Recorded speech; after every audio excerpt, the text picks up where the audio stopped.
Galera, tá voltando uma onda muito legal aqui no YouTube. E é uma coisa que eu estou fazendo porque eu sempre gostei de fazer. Que é essa liberdade de apenas sentar e conversar com a câmera. E entender que ao mesmo tempo que eu tô conversando com a câmera, eu tô passando uma mensagem muito legal pra um monte de gente que eu não tenho nem noção de como vai ajudar. Isso é a essência do YouTube de 2016. Alguém aí, se você tá assistindo esse vídeo, me conta se você lembra dessa época do YouTube, que aqui era um lugar bem diferente. Era um lugar que você sentava... Era uma televisão alternativa. Lembra lá em 2016? Meu Deus, Germán, tá empurrando aí o tripé. Esse gatinho é demais, cara. Ele tava derrubando o tripé aqui. Enfim, eu tava falando dessa época de 2016, 2015, 2017... em que a gente entrava aqui no YouTube só pra ver algumas pessoas falando sobre algum assunto legal, sabe? Sem muitas edições, sem muitas firulas, sem ficar rolando muito conteúdo e a nossa mente sendo sobrecarregada de coisa. A gente conseguia ver alguém falando uma coisa que ia criando uma linha de raciocínio, sabe? Tipo a Jujut. Cara, quem lembra da Jujut? Jujut só tinha uma câmera e um sonho, né? Era a vontade dela de compartilhar a vida. E isso era o que a gente mais amava fazer, o que a gente foi perdendo, mas eu tenho certeza que esse movimento vai voltar, porque esses conteúdos rápidos e muito editados e muito dinâmicos, assim, cansam a nossa mente e as pessoas estão passando horas consumindo conteúdo sem ter absorvido algo de fato. Mas quando a gente senta aqui, nesse momento, como eu tô gravando pra você, isso dá uma sensação, sabe, mais liberta, de como se eu estivesse conversando com um amigo mesmo, podendo te passar a minha visão, meus conhecimentos, o que eu acho que funciona, o que pode te ajudar, sem precisar seguir ali um roteiro, sabe, milimetricamente calculado, com um monte de edições e ter que ficar em vários lugares indo pra lá e pra cá. Não,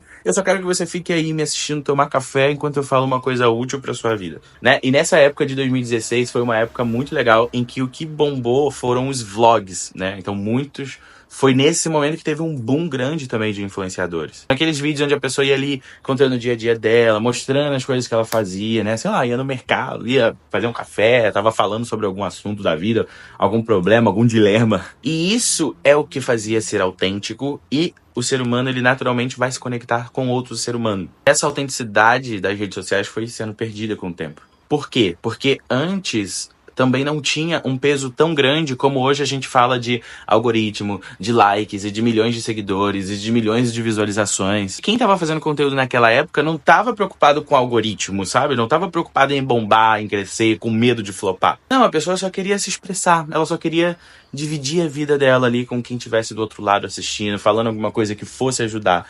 Como a Jujutsu. Inclusive, a Jujutsu está voltando e eu tô pensando em fazer um vídeo só falando sobre ela, porque merece. Ela me inspirou muito nessa minha caminhada e na minha formação de filosofia de vida, sabe? E hoje em dia eu sinto que esse formato que ela foi a pioneira tá voltando muito forte. Inclusive ela voltou, né? Inclusive o Whindersson Nunes também voltou a fazer esse conteúdo sentado, somente falando com uma câmera, querendo se conectar de volta com as pessoas. Porque quando a gente passou a pensar assim, será que o algoritmo vai gostar disso? A gente parou de sentir o prazer de estar aqui falando algo útil. Por exemplo, pra mim hoje, quando eu ligo a câmera, parece que eu consigo falar de tudo. Eu consigo falar meu problema, eu já gravei um vídeo chorando, eu consigo falar o que eu tô pensando, as minhas reflexões, eu consigo falar o que me ajudou na vida, os meus aprendizados, o que não me ajudou, os meus erros, as minhas conquistas. Então essa conexão direta que a gente consegue ter com a câmera, sem precisar de uma super produção, de calcular se alguém vai gostar ou não,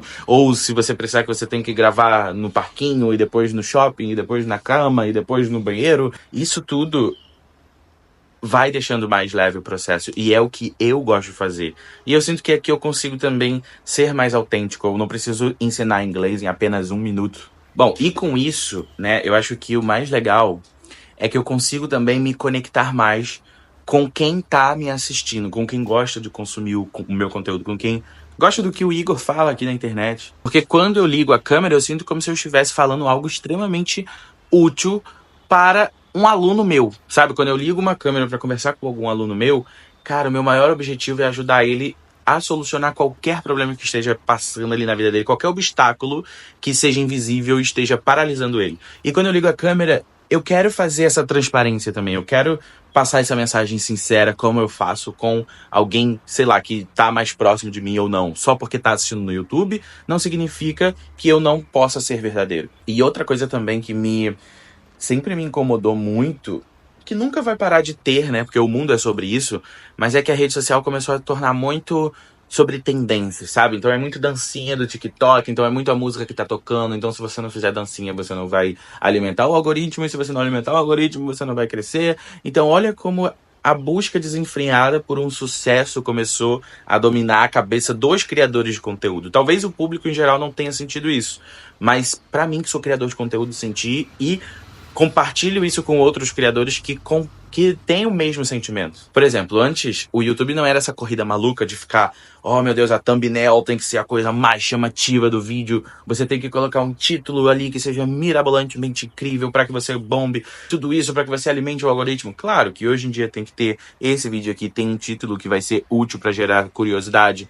Mas a gente para de sair de um pensamento que fica nessa corrida de ratos só para isso e começa a produzir mais algo verdadeiro, a querer contar uma história de verdade, a compartilhar um pensamento, né? Então eu adoro abrir a câmera e falar uma coisa que eu curto, algo que eu tô lançando na minha vida como um processo que eu tô iniciando, como um projeto que eu tô começando, ao invés de eu ter que ficar só pensando em alimentar o SEO, sabe? Porque é importante você entender sobre isso, mas deixar essa preocupação de lado e só querer passar a mensagem verdadeira que você quer e ser autêntico como nós sempre fomos. E uma coisa bem legal também é que, como antes não tinha tanto essa busca pelo conteúdo perfeito, né? As pessoas simplesmente faziam porque elas queriam fazer, elas queriam se mostrar, elas queriam ser vistas, elas queriam ser autênticas. Não tinha isso de preciso ter a melhor edição, preciso alimentar o não sei o que do algoritmo. E dessa forma os conteúdos antes eram muito mais genuínos, né? Não tinha essa pressão de elaborar algo cinematográfico. E com isso tinham muitos vídeos que eram desajeitados, né? O próprio Whindersson Nunes mesmo, ele bombou com aquela paródia de "Mãe, tô reprovado", e era completamente amadora. Talvez se ele fizesse, ou se alguém tentasse bombar como ele tentou, só que com um vídeo muito mais produzido hoje em dia, em 2020 poderia ter funcionado, mas hoje eu acho que com essa volta dos conteúdos autênticos eu acho que não funciona. Acho que hoje, em 2016, o que funciona é o conteúdo amador como ele fez, sabe? Como eu tô fazendo aqui agora, gravando com essa câmera, simplesmente contando pra vocês o que eu acho que vai acontecer daqui pra frente e o que eu tô vivenciando. Então, por exemplo, pelo menos pra mim e para as pessoas que estão na minha bolha, a gente entende que o que tá voltando a trazer a nossa atenção é essa simplicidade ali do conteúdo verdadeiro, de uma conversa mais clara, de criar uma linha de raciocínio que vá de um ponto A a um ponto B, de entregar um conteúdo de valor. E se você parar pra pensar, diversos criadores de conteúdos estão caminhando pra esse lado, né? De produção de conteúdos mais longos. Por quê? Porque aqui a gente consegue se comunicar e mostrar o especialista que nós somos, não apenas em vídeos e diquinhas de 1 minuto e meio. E é muito legal também ver que o público tá gostando desse movimento, a galera tá valorizando, sabe, essa nova fase. Tudo vai tornando esse processo mais forte e que eu acredito que cresça muito, que eu quero que cresça muito, porque além de eu amar sentar e gravar pra vocês, eu amo consumir conteúdo no YouTube. Então, qualquer momento, qualquer coisa que eu tô fazendo, que eu possa, eu deixo lá, eu deixo tocando um vídeo sobre algum assunto, sobre alguma coisa que vai me agregar valor. Então, eu acredito que hoje qualquer pessoa, qualquer profissional precisa produzir conteúdo, precisa estar na internet, as pessoas precisam ser vistas, precisam ter um arsenal de informações que te valorize e que te dê destaque. Então, comece a produzir algo assim também, meio autêntico, meio amador, mas do seu jeito, contando suas histórias reais, sua opinião, sua visão de mundo, o que você acha que pode acontecer. Se você gostou desse meu vídeo, se inscreve aqui no canal, ativa o sininho, eu tô postando um monte de conteúdo legal. Sério. Eu vou compilar tudo numa playlist em algum momento. Vou falar assim, você quer aprender coisas muito boas? Assiste essa playlist aqui minha, porque só tem conteúdo bom. O YouTube tá te recomendando um vídeo em algum lugar aqui. Clica pra você assistir, vale a pena. A gente se vê no próximo vídeo.